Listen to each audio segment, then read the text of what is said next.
Yo, what's up, guys? Hey, listen, gaming here, and we are low on health. Starting things off, I think I had a little bit of blip. Oh, fairy. I think I had a bit of a blip with the controller. It was acting up massively during the start of filming this episode. So, as it stands, I'm just sort of trying to make sure that the Joy-Cons are working properly because I think there's a little bit of drift going on. So we are in the sealed grounds. We left off having just entered them, and we're about to meet the Old One, who forms a massive part of this game's storyline.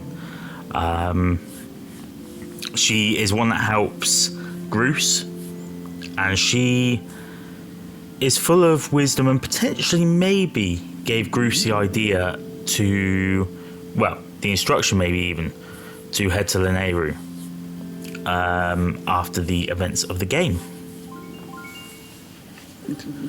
For more on that, obviously, check out the first video in this entry. This series has been so fun so far. In case you haven't caught up with what's been going on, I'd recommend that you start at the beginning. But we're going to be playing through the entirety of Skyward Sword, and we're going to be looking at game theory, lore, a few new theories as well, because Skyward Sword isn't really looked at too much within the Zelda universe. It's quite a late addition into the universe, and it's quite a late... it follows on from Hyrule Historia having been released, and as a result, not much lore really came from it. So I thought we'd begin by starting at the very beginning of the timeline. And we're working a load of lore into this game. We're working a load of theories. And then we'll see how we go for future plays and whether or not we continue doing it this way, or whether we just do like straight Let's Plays, because there will be times where we'll be doing that. We're going to be looking at a couple of different versions of games as well in order to spice things up a little. We are now about to go through what is quite possibly the longest tutorial in the world, so I'm going to cut this bit out and I'll rejoin you guys just after. Okay, we're back. That is a really annoying tutorial that we have to go through. So we're going to be gifted the item that's within the treasure chest, and we're going to head through the door into Faron Woods.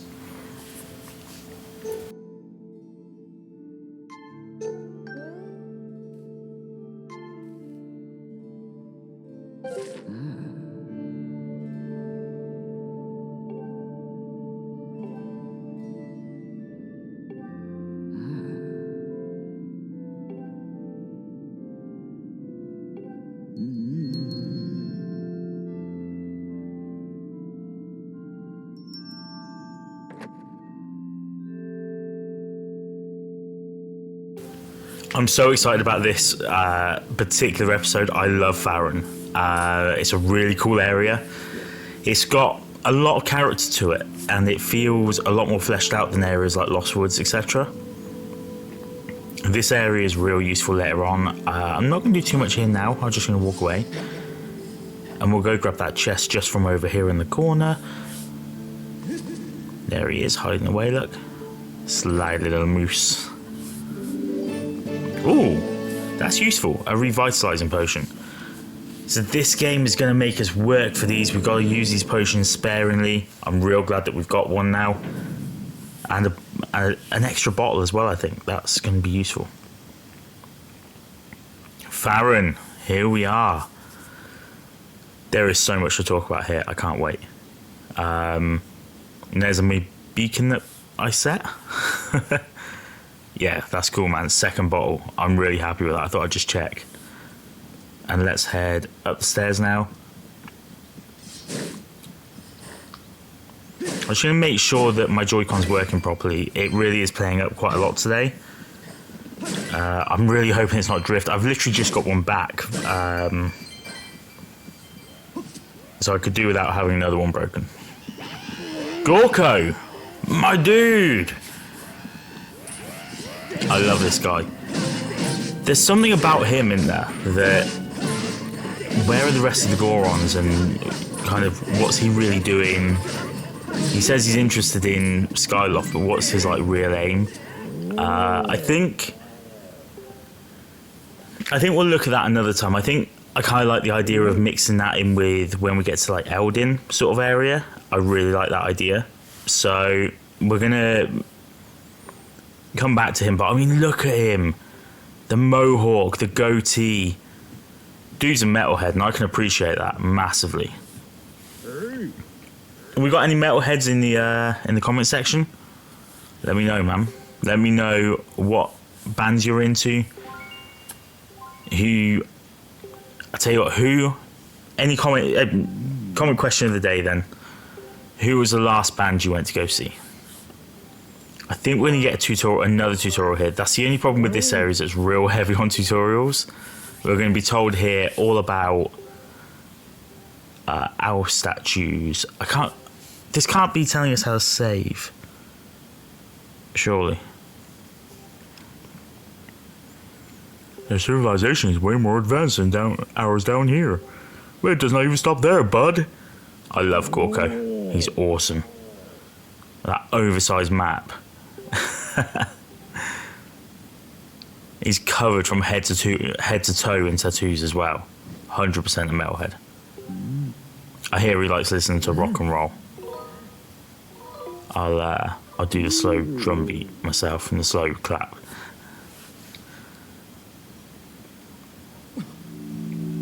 Oh, we lit it up like a Christmas tree. It's amazing, like the little things you don't really remember too much about, like playing the game. I've only played through it once, and if I'm honest with you, like I don't remember all these little nuances. We'll just save it. What was that? The statue just reacted to you. What did you do? Dude is intense. Okay. We're just going to head up these vines because I'm feeling nosy. I think up here is a shortcut. Yeah, so this takes us back to the sealed grounds. It's quite a useful little shortcut. So we'll set that and we'll just head back again. Nothing else to do here right now.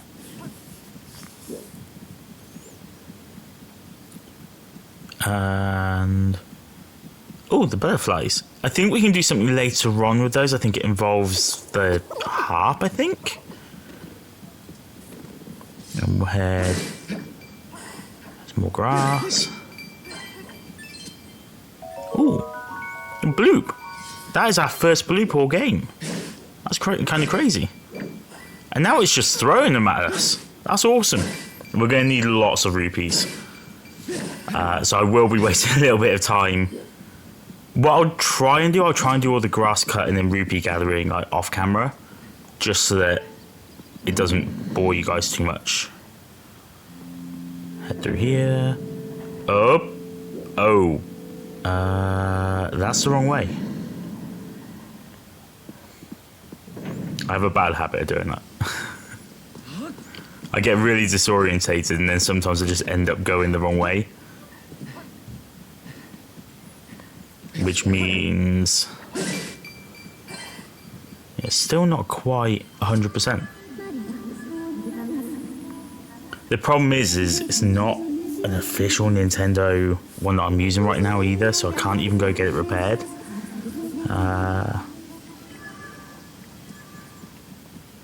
Sweet, let's go.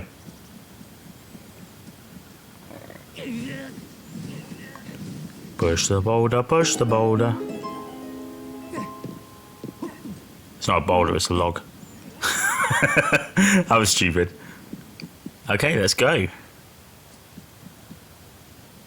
And we are in Faron. Oh, it's so pretty. It's so cute. That tree, man.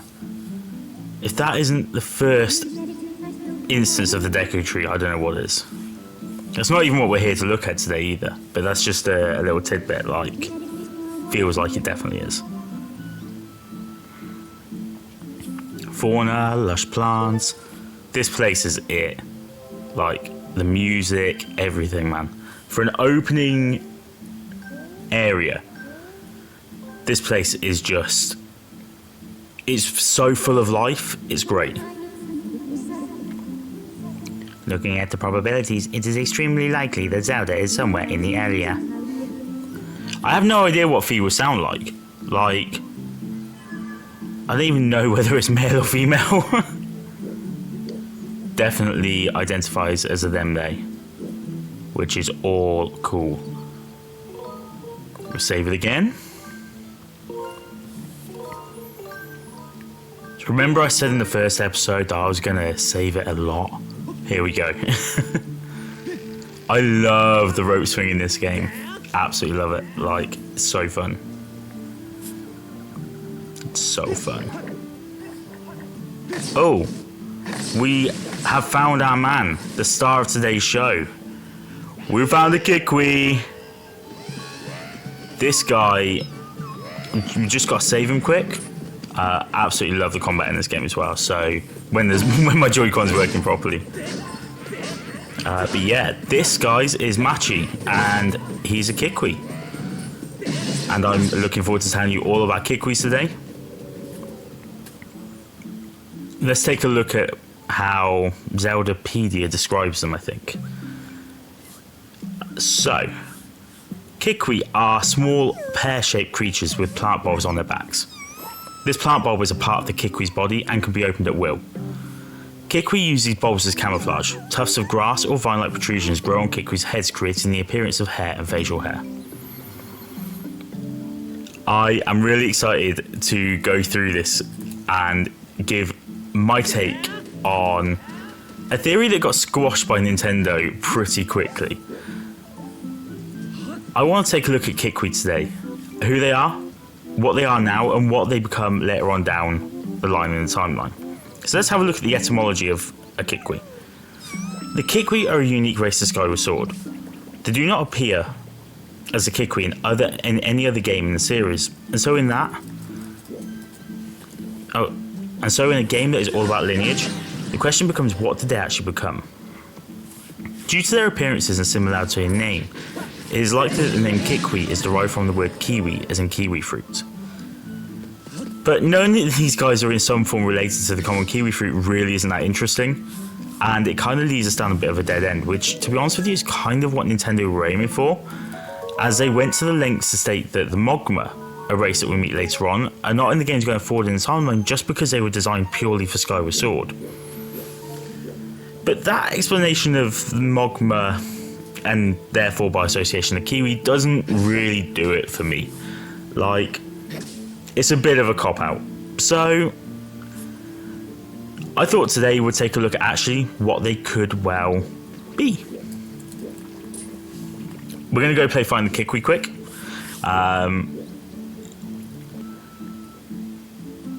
So he's by the mushroom.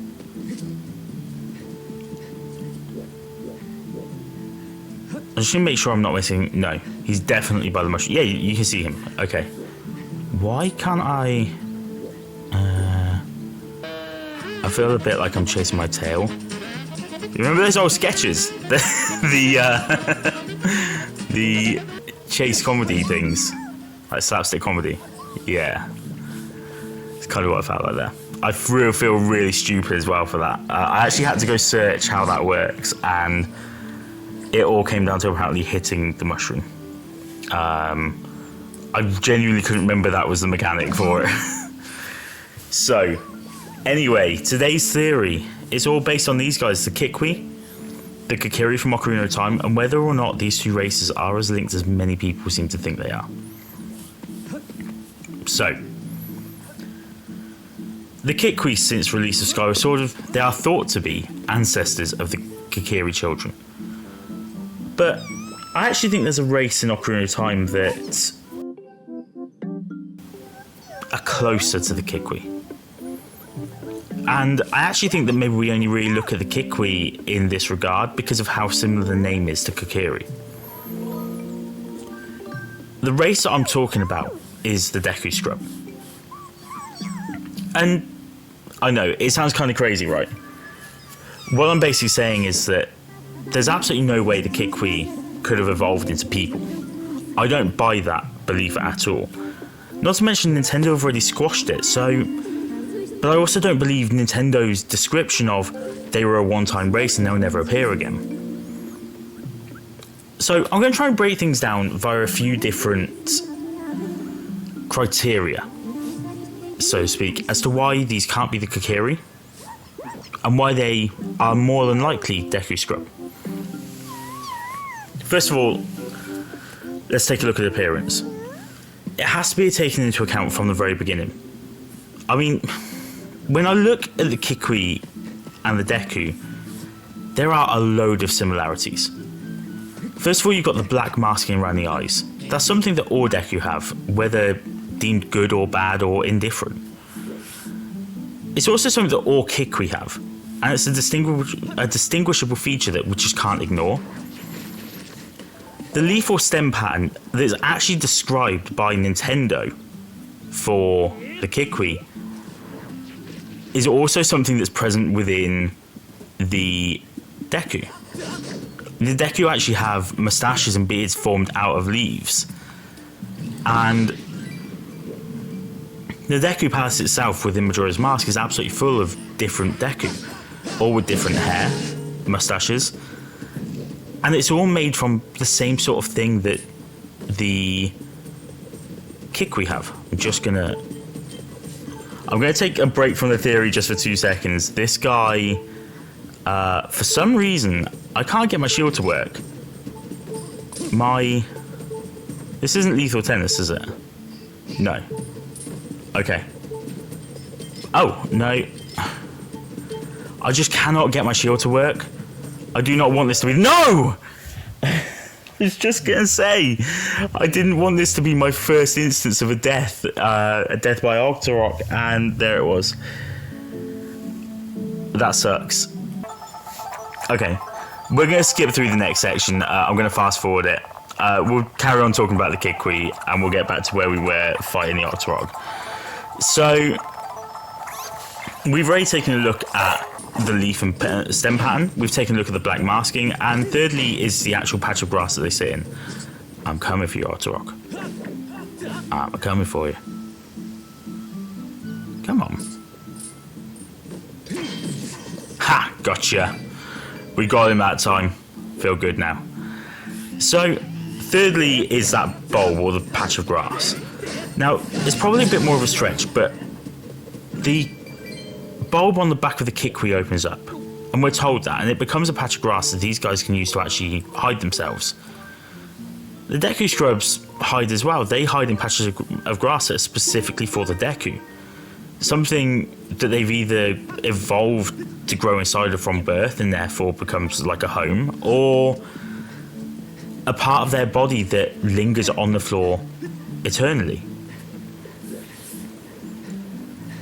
It isn't something that you can ignore because it was obviously designed for the Deku, and almost every image of the Deku, maybe apart from the business scrubs, have the image of the leaf pattern underneath. So therefore, I kind of have to assume that to some degree, potentially, maybe that leaf is, or the scrub that they pop out of, is even potentially an extension of their body. It's not an impossible stretch considering the fact that plant growth all happens underground, and these are definitely more plant than they are human. So let's compare now to the Kikiri, and there isn't really much to say at all if we're comparing the Kikiri and the Kikwi.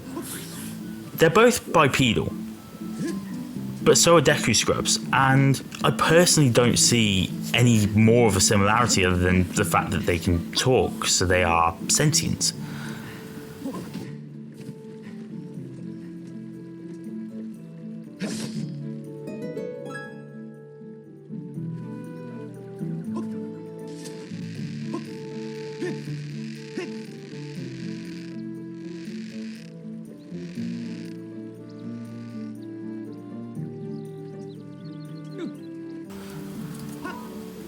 Now, don't get me wrong, I'm not saying that as a race evolves it needs to look exactly like its predecessor. Within the Zelda universe, we've had it proven that one race can evolve into something else and not even share a massive amount of attributes. I mean, look at the Zora. According to Hyrule Historia, the Zora of Ocarina of Time are direct ancestors from the Rito of the Wind Waker, and obviously later Breath of the Wild. It's thought that the Zora are effectively only able to deal with currents within shallow waters, and therefore could not survive the Great Flood. As time went on, they lost the fins on their backs. The fins used to help them swim at great speeds, and obviously become boomerangs on their arms, become feathered, and they grow beaks to help them catch prey. They effectively change from fish to birds in order to survive. This is also true of something within real life. The Cetarosaurus was reportedly on the planet during the late Jurassic period, between 146 and 156 million years ago. These were the baby cousin of the Allosaurus, and they could actually reach a whopping 23 feet, so maybe baby isn't the right description. But they were only recognised as a medium-sized dinosaur. Over time, the DNA of the Cetarosaurus was altered through breeding and would create a sub-branch of dinosaurs, which included the T-Rex. In 2003, paleontologist Jack Horner would find a fossil of a T-Rex which would contain a blood vessel. From this, they managed to analyse and learn that genetically, the closest living relative to said T-Rex was actually a chicken.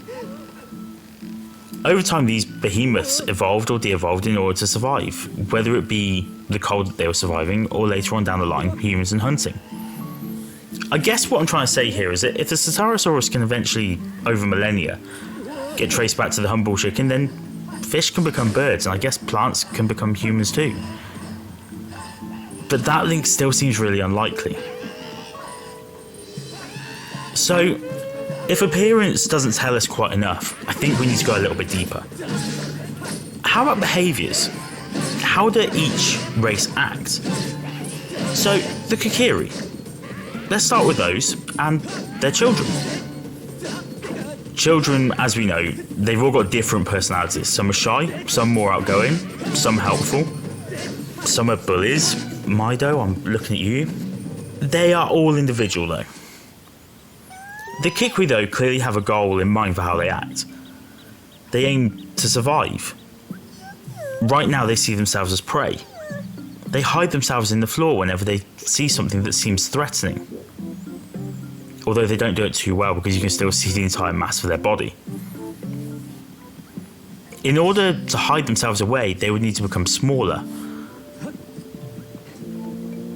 and be able to actually hide within potentially the grass that's on their back. As a race via evolution, the main aim here is to survive, eventually thrive and grow their numbers, or else their species are going to die out, and as time the Kikwi would need to adapt to their changing surroundings, and they'd need to evolve to suit these new environments. This is the same with 95% of species, so none of these headlines are a massive surprise. It kind of makes sense that, like the Ceratosaurus, I think I pronounced it wrong from the very beginning, they would need to devolve into another species that could grow in numbers. It definitely suits the idea that they do what would become natural to them. That they would devolve into some form of plant life or fauna because they have that growing on their back already. And by growing and evolving into actual fauna, they could breed via the use of insects carrying pollen into way larger numbers. I mean, these guys are absolutely everywhere in Ocarina. I mean, yeah, don't get me wrong. If somehow the Kikwi evolved into humans, they would survive and thrive even more. Now, let's look at the behaviours of the Deku Scrub. The Deku Scrub are an interesting race purely because of the fact that they actually have a lot going on with them.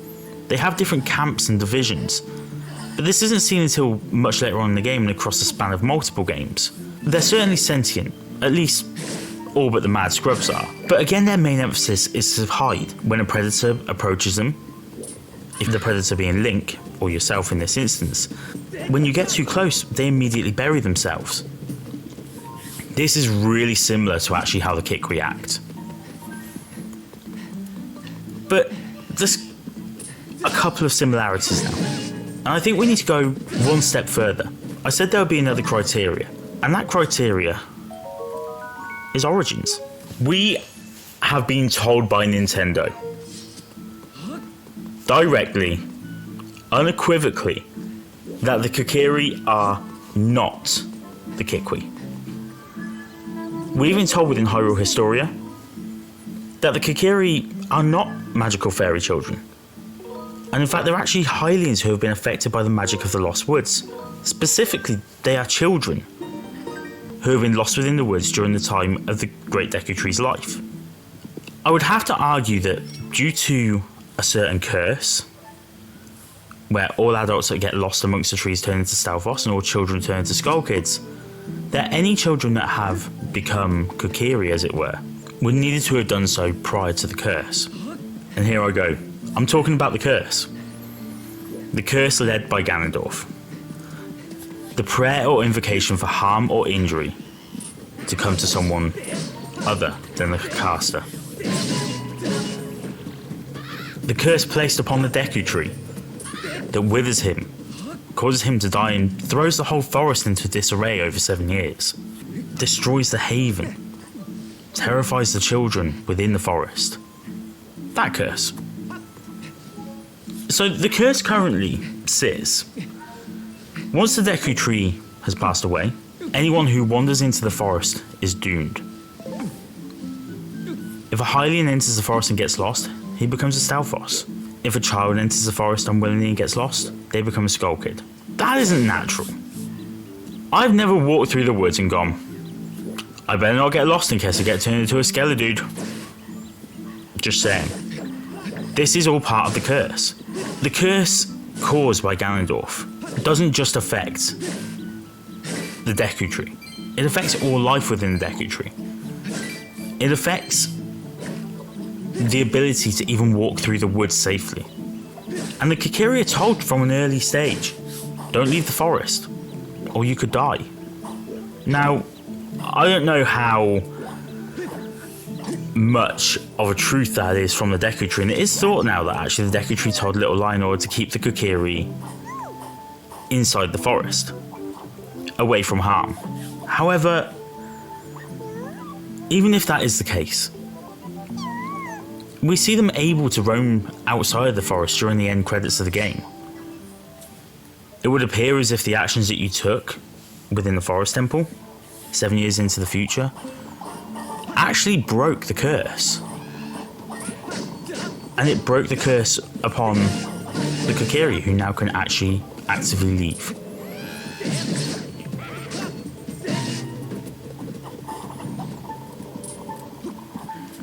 By this standard then, it means that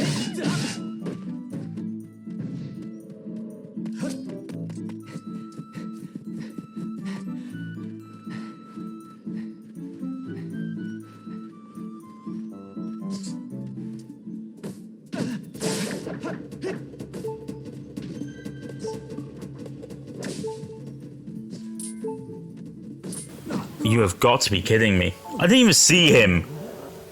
Oh man. That's embarrassing.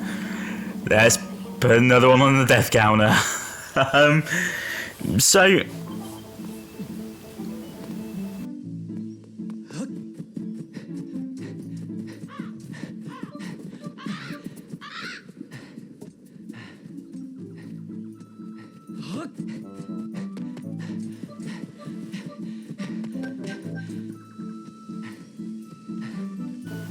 just gonna come through here. I'm just gonna run past these dudes. I'm not even gonna mess with them now. My shield is nearly broken as well.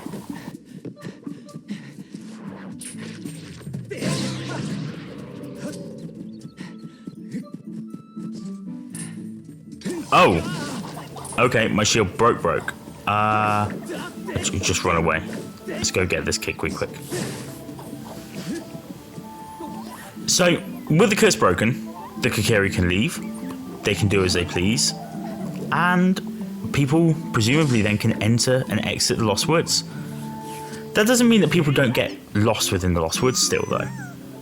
And my betting is that children that get lost especially end up being housed within Kikiri Forest after a fairy comes to retrieve them. This would make an awful lot of sense. All Kikiri apart from Link have a fairy. Link wasn't found in the Lost Woods, though. Link's mother took him to that spot. Took him to the Deku Tree. So, if I'm not wrong, that might actually account for why he doesn't have a fairy. He never got lost, he never needed guiding. Everything that I'm saying, by the way, is backed up by Hyrule Historia, specifically the Japanese version. I don't understand why this excerpt was changed outside of Japan, but it was. The clipping literally reads, "The reason Kikiri looks so much like Hylian is because they were Hylian. Some Hylians lived in the forest so far away from towns and cities that eventually they developed their own culture and somehow evolved into the Kikiri by the time of Ocarina of Time.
Oh, nearly got squished.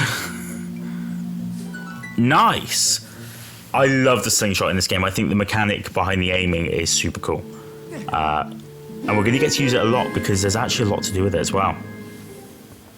So, don't get me wrong, it's pretty loose. Like, wording like somehow evolved, it does confirm that the Kikiri are Hylian, but it doesn't tell us how they became that, like, children that never grow up. But it does tell us that they didn't come from the Kikwi. And we also know that the Kikiri, or Hylian, have a way, maybe not a way, but have found a natural form of evolution where they don't grow up to see their adulthood. It effectively keeps them alive forever. They don't need to spit seeds or hide in fauna for their own protection. And they actually have access to handmade resources, tools and weaponry, which is why Mido knows about and won't actually let you see the Deku Tree without the Kikiri blade. In my opinion, I think that when we look at behaviours, appearance, and even down to effectively the fact that Nintendo completely deny the fact that the Kikiri and the Kikwi are the same thing, I think we can rule it out. Ooh. Oh, is that my first piece of heart? This is exciting. Thank God we don't have to do this with motion controls. That was the biggest pain with the original Wii release. It actually put a lot of people off the game, myself included. But yeah, guys, that's it for that theory. I think that when we look at it, it makes more sense that the Kikwi and the Kikiri aren't related, and that the Kikwi actually maybe became the Deku Scrub. And those guys we see everywhere in nearly every future rendition of Zelda, so that's, it worked for them, clearly.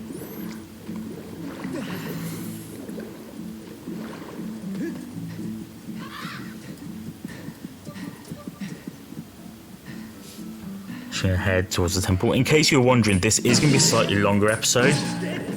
My aim is that I want us to get to Skyview, because I think that that's like the right place to go. In fact, well, we're not too far off. There's a little bit more work to do. So, I kind of want to delve into something else as well. And this is kind of crazy. I just want to go a little bit further than what we've already done. So, Let's presume that the Kikwi evolved into the Deku. What happened then? Well, what happened then is kind of what we see within the rest of the games, and shouldn't be a massive surprise. The Deku split into divisions. By the time Ocarina of Time has come around, these guys are either completely sentient, but they follow the most powerful leader. These guys are the Scrubs, and they're going to help Ganondorf. They do help Ganondorf until they're defeated. When you defeat them, you then become the most powerful person to them. And they help you, which is why then they give you the hints and tips that they do give. Things like, oh my god, bees. They don't give the hint of bees, guys. That is not, no. Get away. I'm just going to run away. I'm going to do what I actually do in real life with bees. I'm going to run away.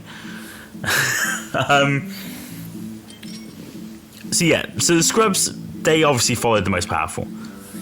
They're an advanced race. They're capable of speaking English or Hylian. They are plenty capable of effectively being either good or bad, depending on what the situation calls for. The next division of, or group as it were, is the Mad Scrub. These guys lost their way and their minds completely over the course of time. I don't believe these are bad. I don't believe they're evil. I just don't think they know what they are. They attack whoever they feel when they feel threatened. And if I'm honest with you, it would appear as if they've lost the ability to speak. More? Seriously? I do not like these things. You've also got the tribes. Now, the tribes are like the Scrubs found in Woodfall, in Majora's Mask. They're well advanced. They are capable of making decisions that involve free will. They are often torturous. But they can make their own decisions. They can make weaponry, torture devices, etc. And their own music as well. These guys are the upper echelon, the top dogs of the Deku race. Make no mistake about it. And they've even gone on to form effectively parliaments, or maybe not a parliament is probably the wrong word. A monarchy would be the correct term for it. They formed a monarchy which... Can I do this with the... what?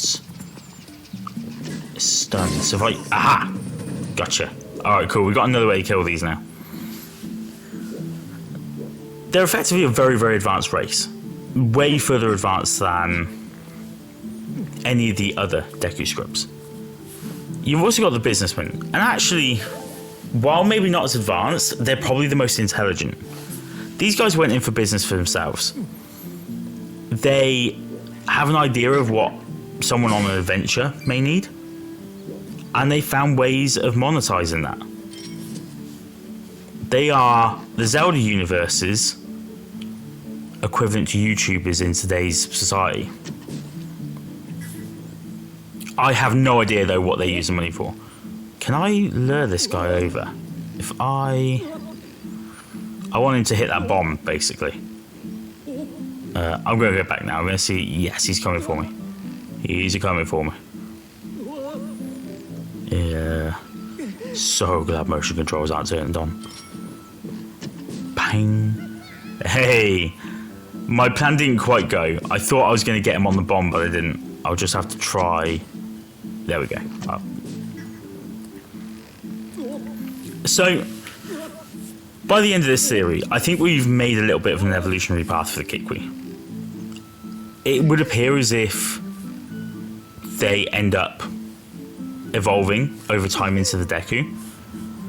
and that the Deku then separate into 4 different classes or divisions or species or whatever you want to call it. And all the while, some of them seem to maintain almost the cheeky spirit of the Kikwi. I don't know. I can't see that after all the evidence we've looked at today, and the fact that Nintendo have confirmed directly that the Kikwi become Kokiri over time, I find it even more or less likely that Nintendo would create a race of characters that would just die out. That to me just doesn't add up.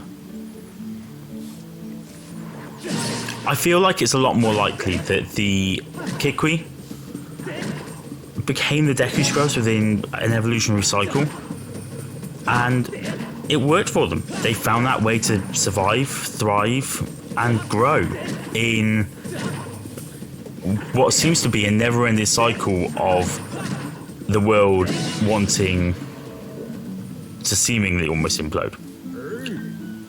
Gorko! You're back! Dude! So that actually wraps up the theory. I'm super proud of this theory. It is something that I've been working on. I've done a lot of research into it as well. But tell me, guys, what you guys think. Leave a comment in the section below. And yeah, let me know what you guys think. Like, does that sound plausible? I kind of think it's the only way it could work. Ah, goddess cubes. Sweet. So these things, if I remember rightly, you use a Skyward Strike, and then it opens up a chest somewhere up in Skyloft that you can go and open for a good reward. Normally it's like a piece of heart, or it's not, like they're really good items generally. So they're well worth collecting these goddess cubes for. When we head back up, we're going to go collect a few, because those are the sorts of things that can actually make a difference to us surviving this hero mode. Drop the log. Oh, don't go down that way, because that's actually a trap. I'm going to see if I can get some hearts quickly. No drops at all. Dude! We also need some Deku seeds. Like, we're running real low.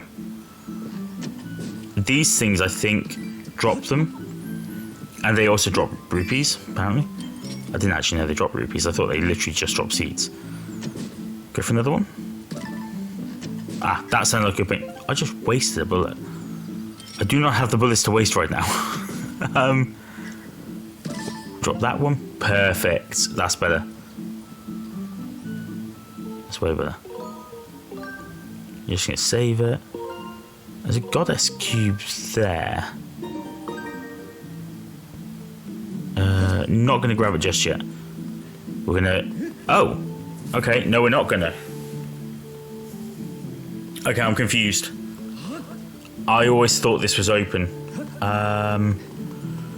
See if we can find anything around. Oh, is this like a... Yeah. He who descends from above, look for the star that the birds rising heavenward gazes upon, and aim your shot there. Oh, it's a switch. It seems like such a small thing, so maybe that's why I forgot about it. Let's have a look. Let's see whether I can see it. Oh, there it is. I think, yeah.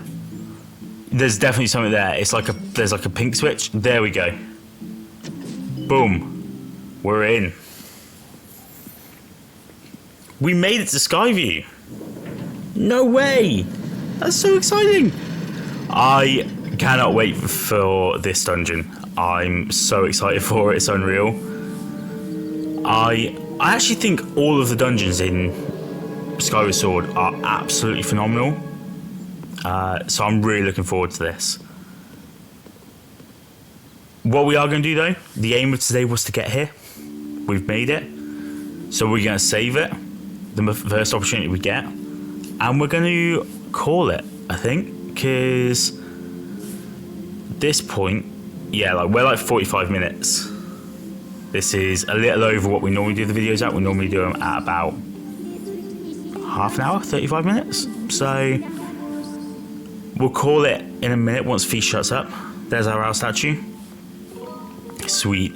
Guys, thank you so much for watching. I hope you've enjoyed today's episode. I think it's been an absolute blast. I've really enjoyed it. Let me know what you guys think about the theory in the comments below. Don't forget as well, big thumbs up and subscribe if you haven't done already. Cool. Thank you so much, guys. Love you. Peace. Bye.